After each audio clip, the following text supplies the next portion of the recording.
Baseball is dead.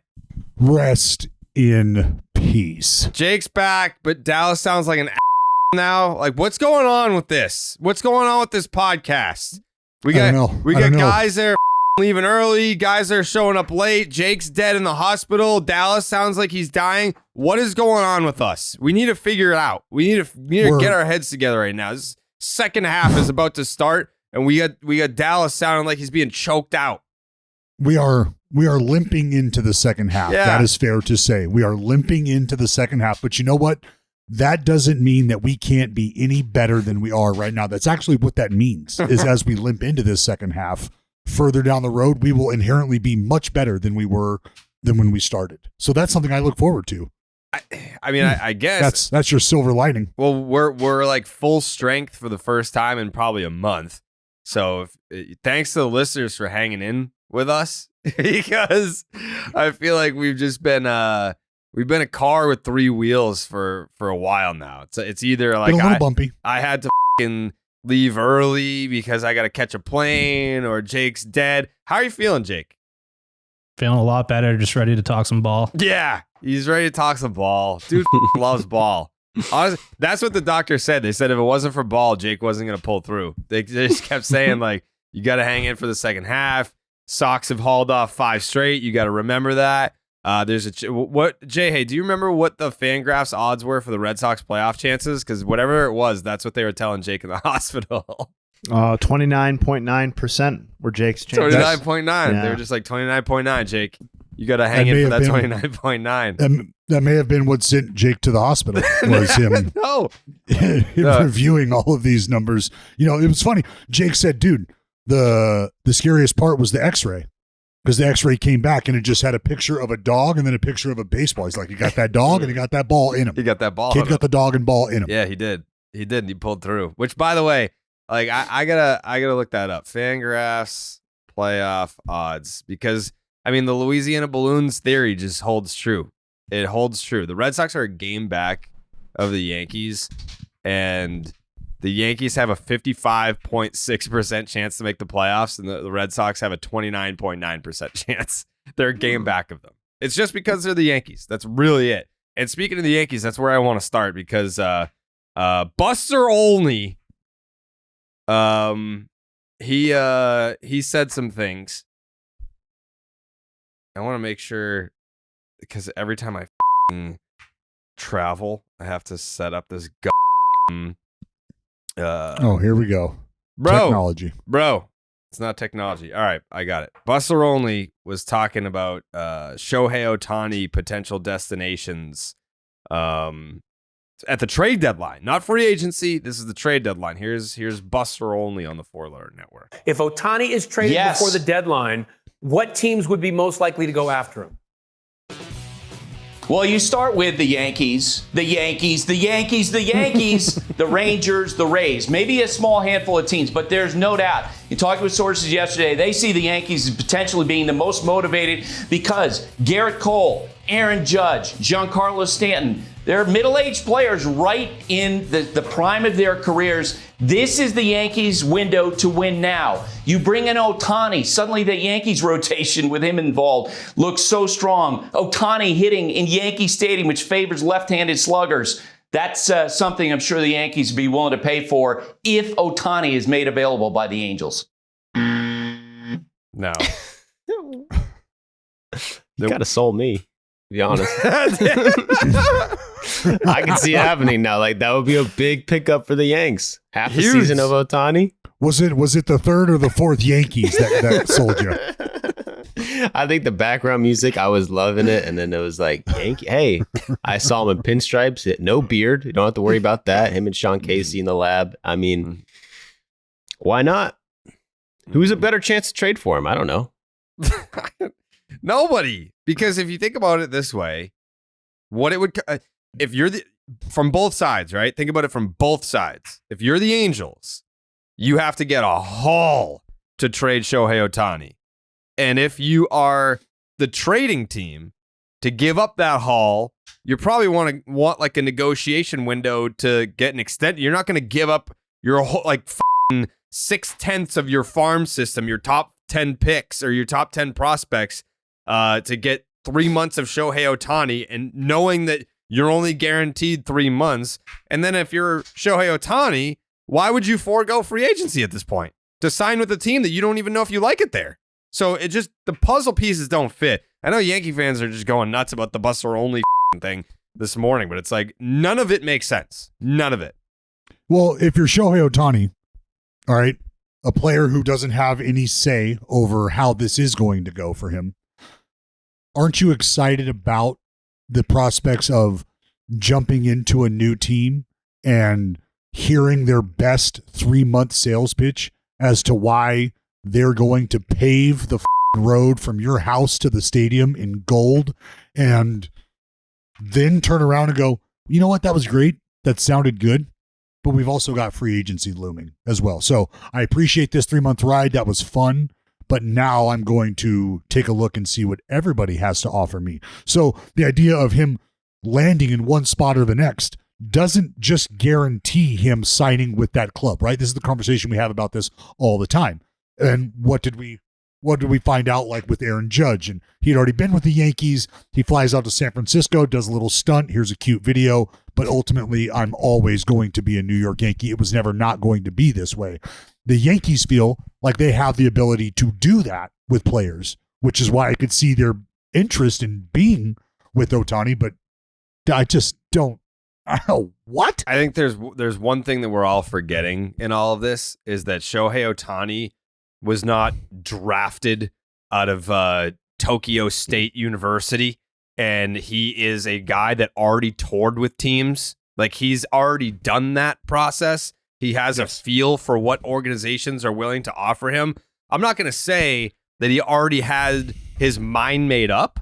I don't think that that's the case, but he probably has a pretty good idea of, like, I remember I met with this team. I remember, like, this team said that they have this philosophy and they have these amenities and this and that. Like, he's already done the tour. Like, this is not going to be a new experience, really. But you're rewriting the history books if you're Shohei Ohtani. You are quite literally going to rewrite free agency here this offseason.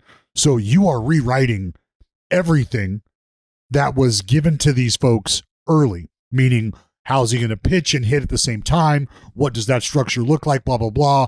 And for that reason, we are out, right? That might have been the messaging coming from some teams who fancy themselves suitors for Ohtani, who Ohtani eventually said, you know, I'm not feeling the back and forth that I felt from the Angels when it came to talking about me being able to do both. So for those reasons, that's why I'm out on you. Well, now maybe that whole conversation has changed. Now maybe there's teams who were sort of on the cusp, on the fringe of letting him do both. And now they're going, you know what? We've seen what we needed to see, and we know how we need to approach this moving forward to keep him a part of this. We're in. And now there's maybe more teams who are willing to entertain that than before. Yeah.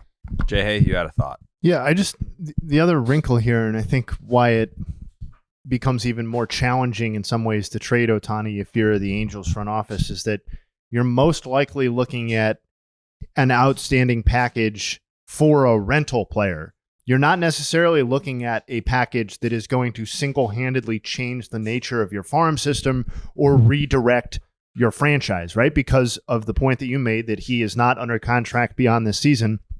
And I think it is highly unlikely that he's going to negotiate an extension with the acquiring team unless they are paying 99.9% of market value or perceived market value or whatever, or maybe even higher. I don't know, because maybe Ohtani doesn't know what offers he's going to get. But like, if you're the Angels GM, like, the fan base is expecting a return for Ohtani that would blow previous prospect packages out of the water, but like, the acquiring team is not acquiring multiple seasons of Ohtani. They are acquiring 2.5 months or 3 months or whatever it might be, with the unknown value of being able to get that person inside of your building and hopefully make them enjoy the experience enough so that you have, I don't know, what, a 2% edge in recruiting him a couple of weeks later. Like, I don't see Ohtani giving a massive. So that's the give and take. And I think that makes it more challenging for the Angels to trade him, not less challenging.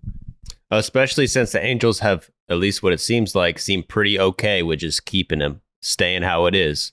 So that's even less leverage for those teams, like being like, you got to trade him or you got nothing. Like, seems like they don't give a like they're going to ask for a lot if they're going to do it. Well, this all goes back to the analogy that I gave you the other day, right? With the gazelles in the swamp and the hippos on one end and the lions on the other. Who wants to eat? Who's going to go and get that gazelle? Straight up. And if the Angels are saying, we're not going to let him go, we're not going to send him out there, then the Lions just have to wait a little longer. Because now they're not going to be pulling him from the Angels camp. They're going to be pulling him from the free agent safari, from that world. Okay, so we don't have to take your shit. Fine. We'll just wait you out. Because at the end of this, you will still have nothing, and we will still be going after Ohtani. So it's ultimately you who decides whether you're going to get a drop of blood or if you're going to be starved the out. It's your choice. You make the decision. It's that simple. It is that simple. We try to go in circles with this stuff, and we try to, and I get it. It's part of the cycle. It's part of the effort, but it all boils down to that right there. If the Angels aren't going to move him, then the Lions just have to wait longer. Because at the end of that whole back and forth, Ohtani's gone. The Angels have nothing. The Lions are still on the prowl. You can chalk it up 15 different ways. I don't care. That's how it boils down right there.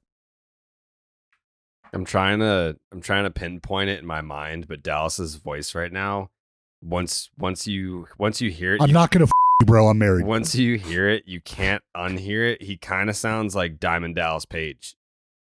I know that none of you guys know what his voice sounds like, but if there's plenty of wrestling fans listening, there you go. Yeah, he kind of sounds like Diamond Dallas Page a little bit. Anyways, the trade deadline is approaching. What did you had a clip, Dallas, this morning that you highlighted from MLB Network Radio?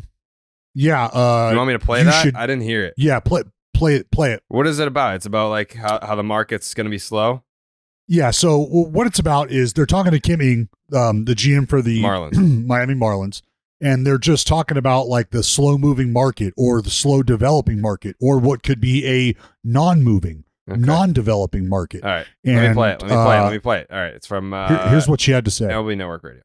Yeah, I think there are going to be, obviously we probably have about a handful of sellers at this point. I think they're all just taking down names and figuring out, what the best deal for them is going to be. But I don't know that, for all we know, you might see a market that just doesn't, like I said, doesn't unfold very quickly or much at all. We're thinking that the next couple of weeks, maybe someone pulls away in one of the central divisions, but you never know. I mean, they could all stay the same and everyone just decides to ride it out. So it's really, I've not seen a market like this before. I think that a lot of it has to do with the playoff format, as well as those central divisions. No one's really stepped up big time in either of them. So, and hold on. And my tweet, what I said was, it's the last couple lines coming from the architect of an MLB team that scream the answers we all continue to try and weave around as we justify what we see unfolding. Number one, the playoff format. She said it herself. The playoff format, she believes, has something to do with this, which is more teams, less desire to be competitive. And number two, very much related to number one, look at the Centrals.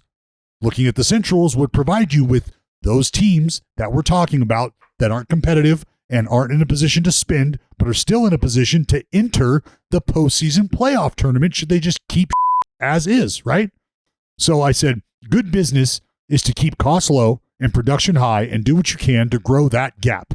And if I'm a 500 team and the division is my only hope, why would I increase spending or, trading draft picks for no guarantee on my return on investment when I can remain just as competitive without spending or trading and still end up in the same playoff format as a $200+ million payroll? She said it for you to hear as loudly and as clearly as you could ever want to hear. Why does she think the market is not going to pick up or is going to be slow? Because it's clear and obvious that the teams that could be sellers are also in a position to barely sneak into the playoff tournament and make playoff type money, having spent 0 prospects and $0.